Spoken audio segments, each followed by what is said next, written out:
Congratulations!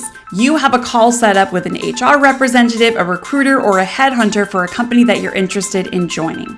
This is the first step in landing your dream job. This video teaches you what to do and what not to do in recruiter screening calls. I'm going to give you the knowledge that you need to not only pass the phone screen, but to move forward in the interview process and ultimately to set yourself up for the best possible job offer. We'll start with the logistics of the typical HR hiring screen. Then I'll walk you through some common recruiter screening call questions and answers, as well as the 4 major red flags that you do not want to accidentally raise in your phone screen. And then we'll end with how to handle salary expectations conversations in your screening call. Stick around to the end because I will give you an actual script that you can use to handle the infamous and terrifying salary expectations question. All right, let's dive right in. Welcome to the Pocketboard channel, where industry mentors share their hard-earned lessons learned, guidance, and mentorship to help you achieve your current professional goals. My name is Erika, and I'm the founder of Pocketboard, and I'm also a career coach and an interview mentor on Pocketboard. I also was a Google hiring manager for product managers, program managers, technical program managers, and test engineers. I love empowering people to show up prepared and confident for their job interviews. To date, I've interview coached over 50 candidates who've landed jobs at Apple, Amazon, Meta, Google, and other top-tier tech companies. Recruiter screens are 15 to 30 minutes long, and they're typically on the phone. The recruiter screen is not a skill assessment, but it can actually result in you getting removed from the process. So that's what we're going to focus on today. I call recruiter screens red flag interviews. And the reason that I call them that is that recruiters are looking for red flags that would disqualify you from moving forward in the process. Some examples of red flags that you might bring up in the interview include, the most simple one is being a jerk.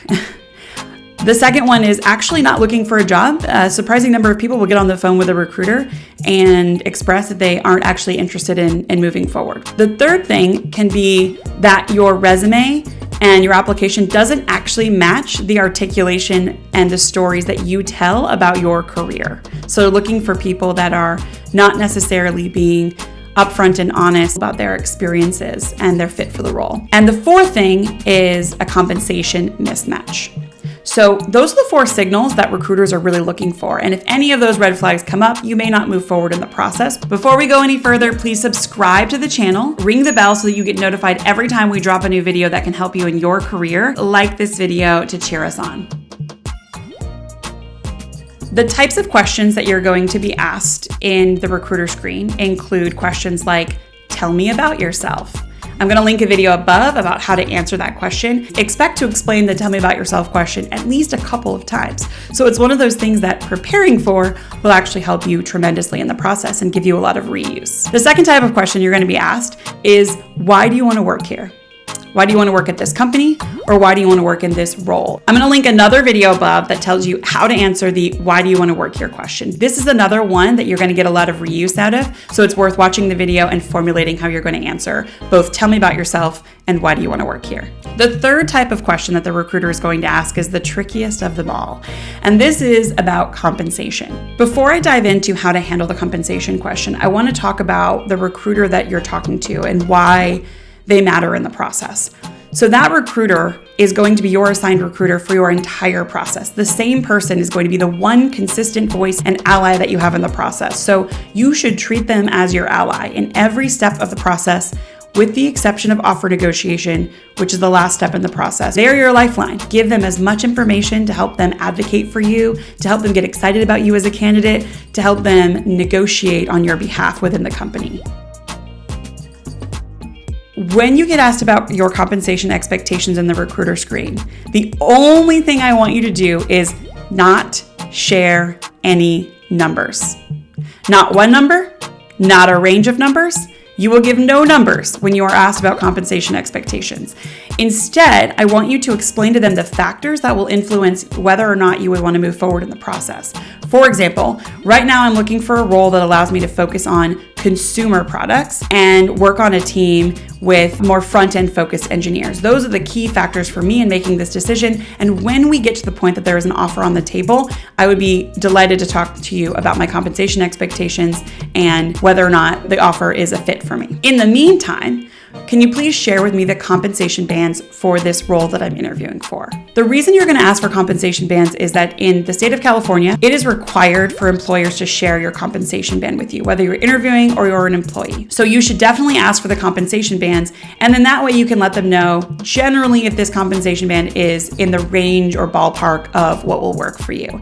That allows them to get that signal on whether or not there's a red flag on compensation. If you generally tell them that this fits within your compensation expectations, but you want to talk about details later, that allows them to screen you in and move forward without you divulging your specific salary expectation numbers. The second thing you should ask for when you're asking about compensation bands, and this kind of goes hand in hand, is ask for the level that you're interviewing at or the leveling range.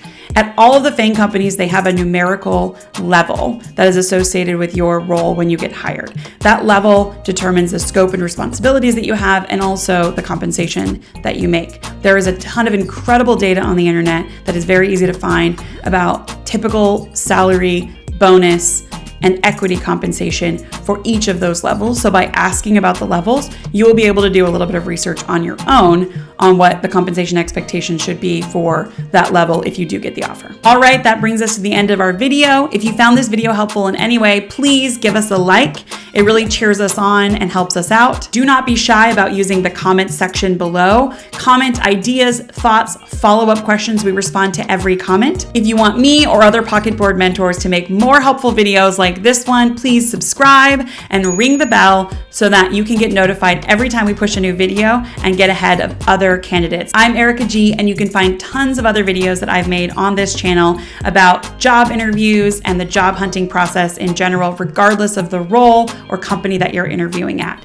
If you'd like to schedule one-on-one time with me, you can find me at the link in the description and book a mentoring session with me as soon as tomorrow. Best of luck in your interview process, and remember to enjoy the journey. This video is sampled from a longer, more extensive video that I made on this topic. If you want to dive into how to ace a recruiter screening call or a headhunter call or an HR phone screen, I've linked the full-length version of this video above as well as in the description of this video.